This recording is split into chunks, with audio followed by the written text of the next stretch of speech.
ఎడారిలో సెలయేరు. జూన్ 8వ తేదీ కొరకు వ్రాయబడిన ఈ భాగాన్ని మీకు చదివి వినిపిస్తున్నది సహోదరుడు పాల్ సుందరం. దేవుని మూలముగా పుట్టిన వారందరూ లోకమును జయించుదురు.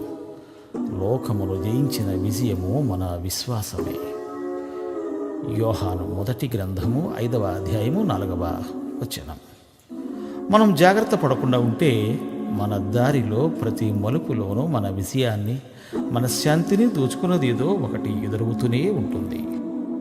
దేవుని పిల్లల్ని తప్పుదారి పట్టించి నాశనం చేసే వ్యవహారాన్ని ఇంకా సైతాను విరమించుకోలేదు.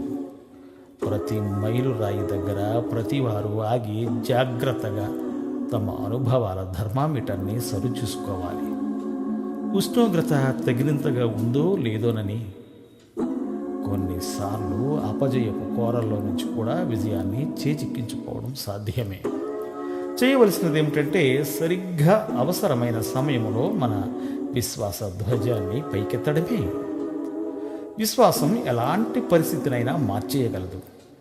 అది ఎంత చీకటైనప్పటికీ, వచ్చిన కష్టం ఎంత క్లిష్టమైనప్పటికీ ఒక్క క్షణం యథార్థమైన విశ్వాసంతో హృదయాన్ని దేవునికి ఎత్తిపట్టుకుంటే చాలు.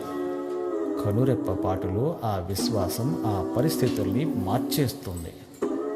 విడిపించే శక్తిమంతుడు మన దేవుడు. దేవుడిపై విశ్వాసం ప్రతిక్షణం ఇస్తుంది విజయం. భయము, బాధ, పాపం, దుఃఖం అన్నీ ఓడిపోతాయి. దేవుడిపై అన్నింటినీ గెలిచే మన విశ్వాసం. నేడు నల్లమబ్బులు కమ్మినా విశ్వాసం ప్రదర్శిస్తే సూర్యుడు వెలుగుతాడు. నా బాటల్ని సిద్ధం చేశాడు దేవుడే. ఇప్పుడు ఎప్పుడు ఉంచండి విశ్వాసం. విశ్వాసం ఉన్నవాళ్ళు విశ్రమించరు. శత్రువు తమకి కనిపించిన స్థలములోనే ఆ శత్రువుని నిరోధిస్తారు.